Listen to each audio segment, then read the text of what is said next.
The mask, the sword, the music, and the legend, the Mask of Zorro, brought classic adventure roaring back to life in 1998.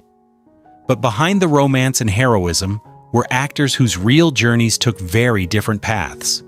Some became global icons, some continued quietly in film and theater, and others have sadly left us far too soon. Nearly 3 decades later, we look back at the faces behind the legend, then and now. Young Alejandro Murrieta appears only briefly in The Mask of Zorro, but his presence plants the first spark of the hero he will one day become. Played by José María de Tavira, born on September 27, 1983. In Mexico City, Mexico, Alejandro was 15 when the film arrived in 1998. He worked because he gave the story its first emotional pulse. A young boy already shaped by loyalty, danger, and the violent injustice surrounding his brother Joaquín. In those early scenes, Alejandro is not yet the masked legend. He is a child watching the world teach him that power can be cruel and that survival sometimes begins with loss. De Tavira brought youthful intensity to the role, helping make Alejandro's later transformation feel rooted in memory rather than simple adventure. Though his screen time was small, it mattered, because every hero needs an origin that explains the wound beneath the courage. After The Mask of Zorro, De Tavira built a respected career in Mexican film, television, and theater, growing from a young supporting actor into a mature performer with range and presence. In 2026, he turns 43. Young Alejandro remains important because De Tavira showed us the boy before the mask, spirited, vulnerable, and already standing at the edge of destiny. Don Rafael Montero, Stuart Wilson.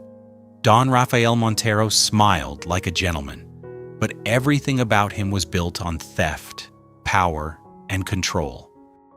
Played by Stuart Wilson, born on December 25, 1946, in Guildford, Surrey, England, Montero was 51 when The Mask of Zorro was released in 1998.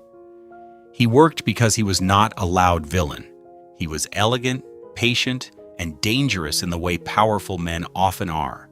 Taking lives apart while pretending it is all politics, Montero imprisons Don Diego de la Vega, steals his infant daughter Elena, raises her as his own, and returns years later with a plan to profit from California through hidden gold and human suffering. Wilson gave him polish and menace, making the character feel refined on the surface but rotten underneath. That contrast made him a perfect enemy for Zorro, aristocratic cruelty against masked justice.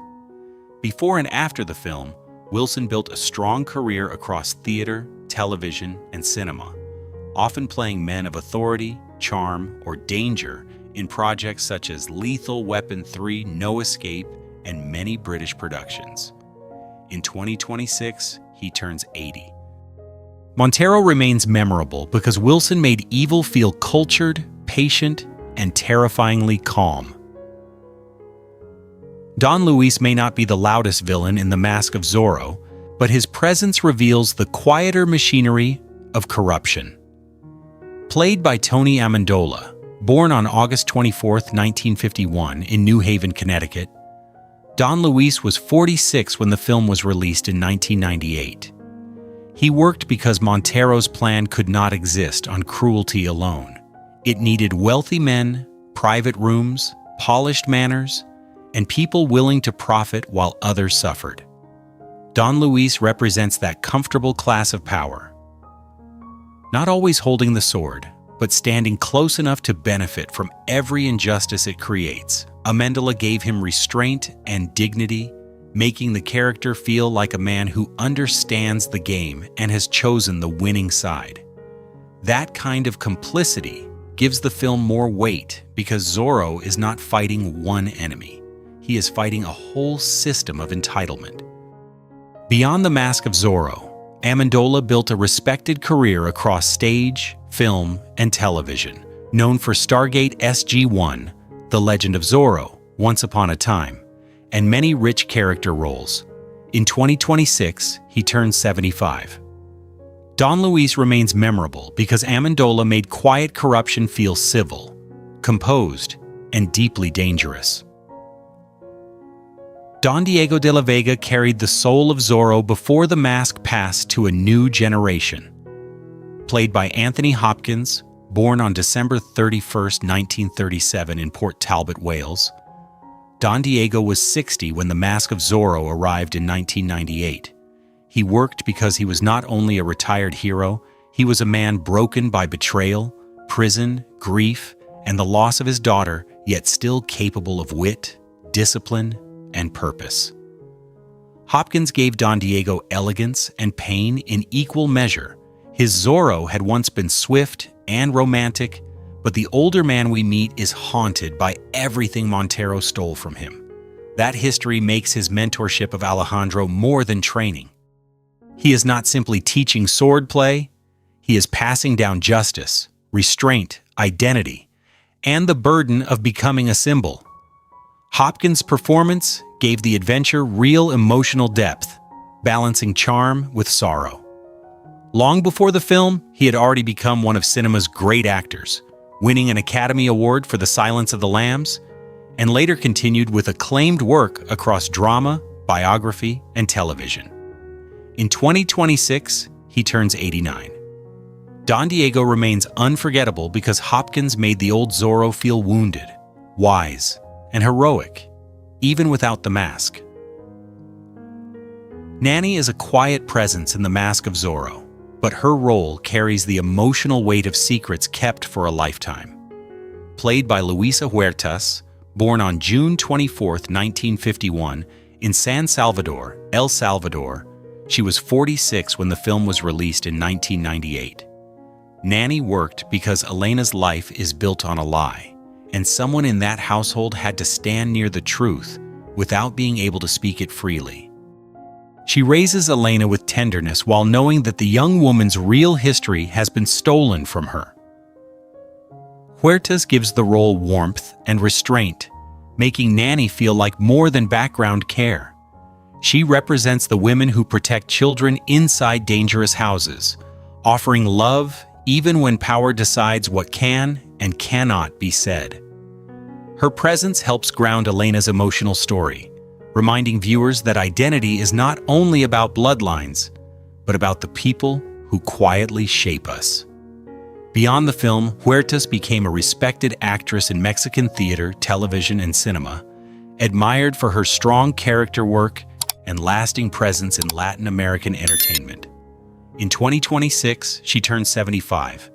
Nanny remains meaningful because Huertas made silence feel loving, burdened, and full of hidden truth. Esperanza de la Vega appears briefly, but her death becomes the wound that defines the entire story. Played by Julieta Rosen, born on November 8, 1962 in Mexico City, Mexico, Esperanza was 35 when The Mask of Zorro was released in 1998. She worked because she represents everything Don Diego loses in one terrible night: love, family, home, and the peaceful life behind the legend. Esperanza is graceful, devoted, and caught in the violence of men fighting for control. Her death during Montero's raid is not only a tragic plot turn, it is the moment Zorro's world collapses. Rosen brings softness and dignity to the role, making her presence linger long after she is gone. Through Esperanza, the film reminds viewers that heroism often begins with grief, and that revenge is rarely born from anger alone. Sometimes it comes from love that had nowhere else to go. Rosen continued a long career across Mexican television, film, and theater, becoming a familiar face in telenovelas and dramatic productions. In 2026, she turned 64. Esperanza remains important because Rosen made a brief role feel like a memory powerful enough to haunt every sword fight that follows. Joaquín Murrieta is not in The Mask of Zorro for long, but his death gives Alejandro's story its first fire. Played by Victor Rivers, born on October 1st, 1955 in Sancti Spiritus, Cuba, Joaquín was 42 when the film was released in 1998. He worked because he represents the brother Alejandro loves, follows, and loses. The man whose anger at injustice burns before Alejandro knows how to control his own. Joaquín is bold, hot-blooded, and unwilling to bow to the men who rule through cruelty. Rivers gave him raw physical intensity, making him feel like someone who could lead trouble and inspire loyalty in the same breath. When Captain Love kills him, the film changes. Alejandro's path is no longer only about survival. It becomes revenge, grief, and eventually transformation. Rivers' own life adds deeper resonance to his screen presence. Beyond acting, he became known as an author, speaker, and advocate, openly discussing his experiences with violence, resilience, and overcoming trauma. His career includes work in film, television, and voice acting. In 2026, he turns 71. Joaquín remains memorable because Rivers made brotherhood feel fierce, tragic, and powerful enough to create a hero from the ashes. Three-Fingered Jack brought rough outlaw energy into the Mask of Zorro, the kind of character who seems carved from dust, danger, and old Western violence. Played by L.Q. Jones, born on August 19, 1927 in Beaumont, Texas, Jack was 70 when the film was released in 1998. He worked because the movie needed more than noblemen and soldiers. It needed the lawless edges of the world Zorro was trying to cross, men who lived by instinct, greed, and the brutal humor of survival. Jones gave Jack a leathery menace and dark comic bite, making him feel like a figure from an older Western tradition dropped into a sweeping adventure. His presence added texture to the film's world, reminding viewers that injustice came not only from polished governors, but from violent men in the margins as well. Jones had spent decades building a remarkable career in westerns and character roles, often working with Sam Peckinpah and appearing in films such as The Wild Bunch, Ride the High Country, and Casino. He was also a director and writer, respected for his gritty screen instincts. He passed away in 2022 at the age of 94. Three-Fingered Jack remains memorable because Jones made outlaw cruelty feel weathered, comic, and dangerous. Captain Harrison Love is the kind of villain who does not need to shout to make cruelty feel personal. Played by Matt Letscher, born on June 26, 1970, in Grosse Pointe, Michigan. Love was 28 when The Mask of Zorro was released in 1998. He worked because he gave the film a colder, younger evil than Montero's refined manipulation. Love is ambitious, sadistic, and terrifyingly calm. A man who turns violence into a display of control. His killing of Joaquín Murrieta makes him Alejandro's most personal enemy, and every later confrontation carries the weight of that loss. Letscher played him with a sharp, almost elegant menace, making Captain Love feel civilized on the surface, but empty underneath. That contrast made him an ideal antagonist for the new Zorro. Where Alejandro burns with emotion, Love operates with chilling detachment. Beyond the film, Letscher built a strong career across television, film, and stage, appearing in The Flash, Legends of Tomorrow, Eli Stone, Scandal, and many other projects that showcased his range. In 2026, he turns 56. Captain Love remains memorable because Letscher made cruelty feel polished, precise, and frighteningly young. Don Julio helped fill the Mask of Zorro's world with the weight of old power. Played by Humberto Elizondo, born on July 19, 1947, in Saltillo, Coahuila, Mexico, Don Julio was 50 when the film was released in 1998.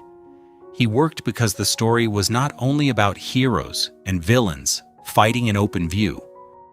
It was also about the landowners, elites, and influential men who helped define who benefited from California's shifting politics. Don Julio represents that upper social order, dignified, watchful, and connected to the larger system around Montero's scheme. Elizondo's presence gave the role credibility, making the setting feel populated by men whose decisions carried consequences for people far below them. In a film about justice, legacy, and resistance, even these quieter figures help explain what Zorro is fighting against. Beyond the movie, Elizondo has enjoyed a long career in Mexican film, television, and theater, often bringing authority, warmth, or sophistication to character roles. He became a familiar figure to audiences across Latin America through decades of steady work. In 2026, he turned 79. Don Julio remains memorable because Elizondo made social power feel calm, established, and woven into the world Zorro had to challenge. The Stupid Soldier brings a burst of comic absurdity into the Mask of Zorro, proving that even in a story of betrayal, revenge, and oppression, the adventure still knows how to laugh. Played by David Villalpando, born on January 2, 1959, in Mexico City. Mexico, he was 39 when the film arrived in 1998. The role works because comedy in a Zorro story is not just decoration. It creates rhythm. It gives the audience a breath before the next sword fight, betrayal, or tragedy. Villalpando's soldier is foolish, awkward, and hilariously outmatched, especially in the chaos around Joaquín Murrieta. That contrast between his incompetence and the danger of the larger world adds to the film's swashbuckling spirit. Villalpando had already built a respected career in Mexican cinema before the film, including internationally recognized work in El Norte, where he helped tell a much more serious story of migration and survival. That range makes his comic turn here more interesting, a performer capable of deep drama using lightness with precision. He continued acting across Mexican film, television, and theater. In 2026, he turned 67. The Stupid Soldier remains memorable because Villalpando made foolishness feel perfectly timed, giving the adventure one of its human little laughs. The prison warden stands at the gate between Don Diego's old life and the ghost he becomes after 20 years of confinement. Played by Maury Chaykin, born on July 27, 1949 in Brooklyn, New York, the warden was 48 when The Mask of Zorro was released in 1998.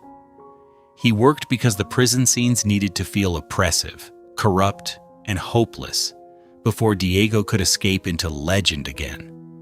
Chaykin had a gift for making supporting characters feel textured, and here he brings the warden a heavy, watchful presence, a man shaped by the system he serves, comfortable inside cruelty because it has become routine. His scenes help establish the cost of Montero's betrayal. Don Diego is not simply waiting. He has been buried alive in a structure designed to erase him.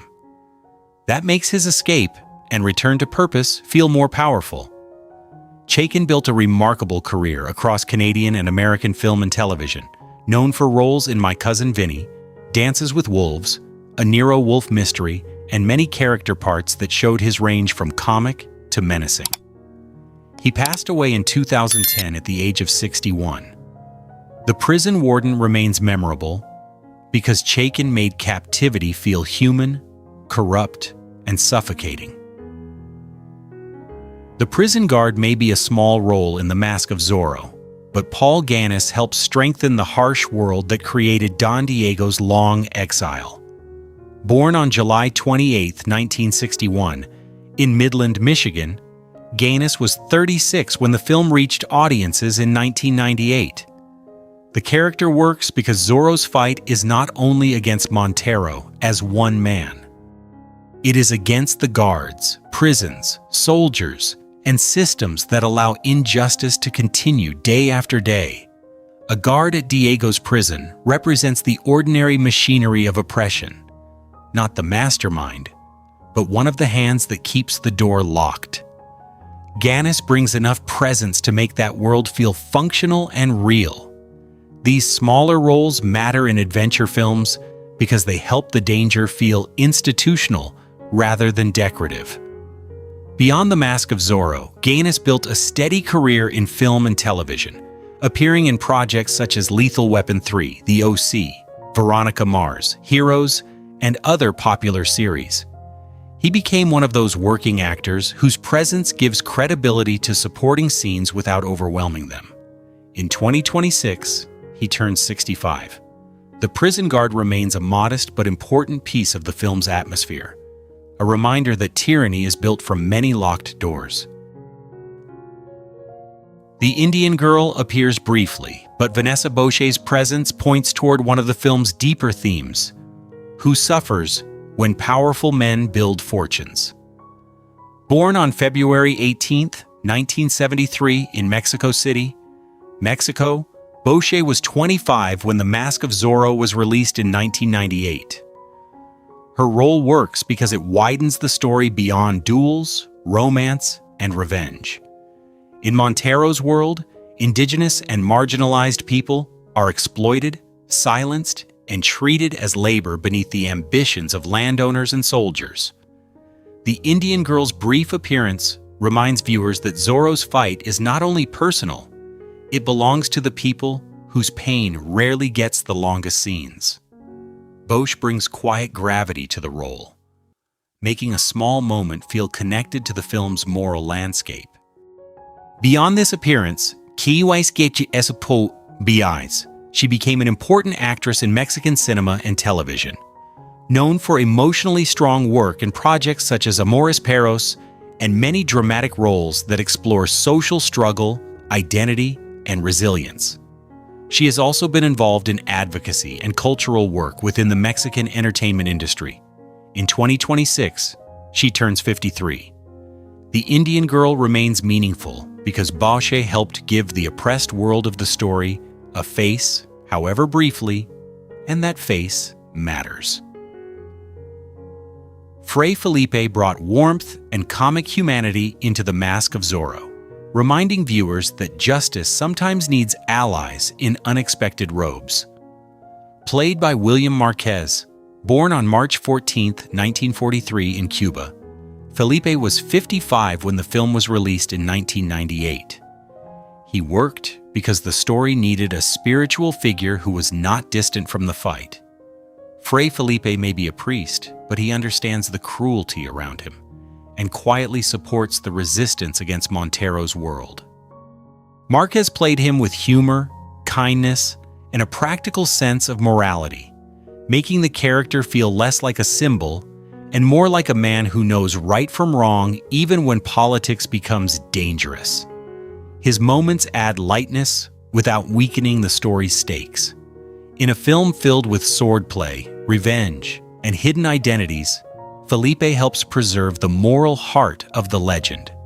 Zorro fights not for glory, but for people who need protection.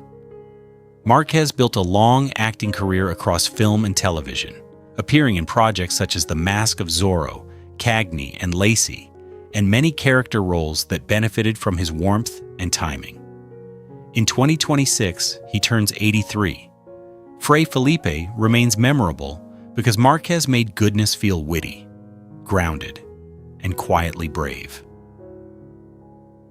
Ancient Zorro represents the legend at the edge of time, the old hero whose body may weaken, but whose symbol still refuses to die. Played by Abel Woolrich, born on August 21, 1947 in Mexico, he was 50 when The Mask of Zorro arrived in 1998.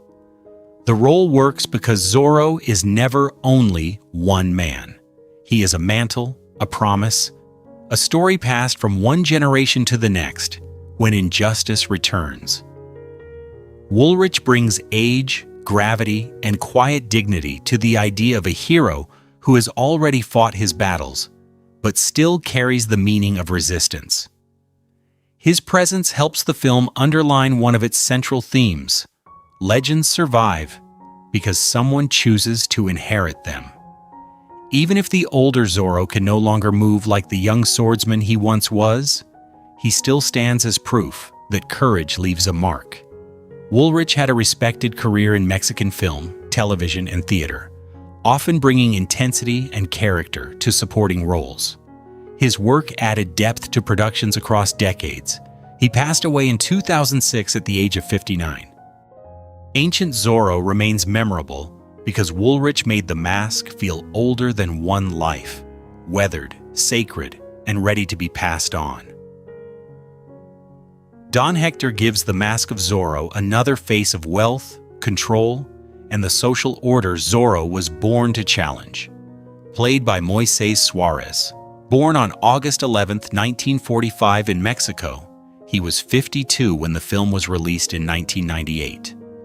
The character works because Montero's power depends on allies, men with land, status, money, and the willingness to benefit from exploitation while keeping their hands cleaner than the soldiers below them. Don Hector belongs to that world.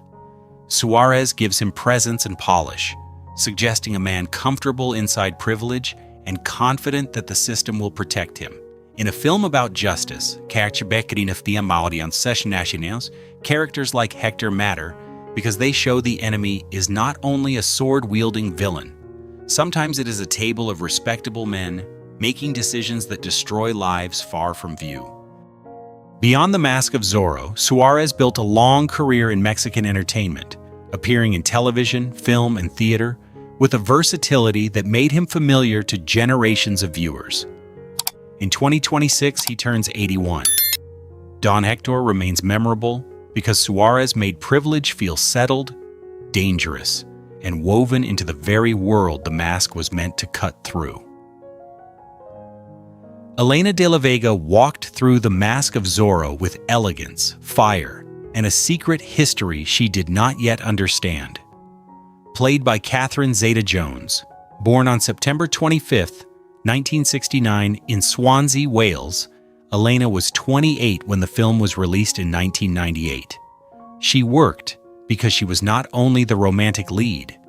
Elena was the stolen daughter of Don Diego, raised by Montero, shaped by privilege, and unknowingly tied to the very injustice the story seeks to expose. Zeta-Jones gave her grace and strength, making Elena feel intelligent, proud, and emotionally alive. Her famous sword training chemistry with Antonio Banderas became one of the film's defining moments, but her deeper power came from the identity conflict beneath the romance. She must discover who she is, who lied to her, and where her loyalty truly belongs. The role became a major breakthrough, launching Zeta-Jones into international stardom. She later won an Academy Award for Chicago and built a career across film, television, and stage, with roles in Entrapment, Traffic, and Wednesday. In 2026, she turns 57. Elena remains beloved because Zeta-Jones made beauty feel sharp, passionate, and brave enough to choose the truth. Alejandro Murrieta did not begin as a legend. He began as a wounded man with rage in his blood and nothing left to lose. Played by Antonio Banderas, born on August 10, 1960 in Malaga, Spain, Alejandro was 37 when The Mask of Zorro was released in 1998. He worked because his transformation felt earned. At first, Alejandro is reckless, grieving his brother Joaquín and chasing revenge against Captain Love. But under Don Diego's training, that anger is shaped into discipline, charm, swordsmanship, and responsibility. Banderas gave him fire, humor, sensuality, and vulnerability, creating a Zorro who was not simply heroic, but alive with emotion. His chemistry with Catherine Zeta-Jones gave the film romance, while his bond with Anthony Hopkins gave it legacy. Every duel, dance, and masked entrance carried the thrill of someone discovering who he was meant to become. Beyond Zorro, Banderas built a major international career across Spanish and Hollywood cinema, working with Pedro Almodóvar, starring in Desperado, Evita, Puss in Boots, and earning acclaim for Pain and Glory. In 2026, he turns 66. Alejandro remains unforgettable because Banderas made the mask feel dangerous, romantic, and deeply human. The legend of Zorro was never only about a mask, it was about courage, passing from one life to the next. Behind the Mask of Zorro, the cast carried that spirit in very different ways. Some became international stars, some continued quietly in theater and television, and some are now remembered through the performances they left behind. Nearly 3 decades later, the sword still flashes, the music still rises, and the story still feels alive. Which cast member's journey surprised you most? Comment below, like, subscribe, and join us again on Hollywood 1960s.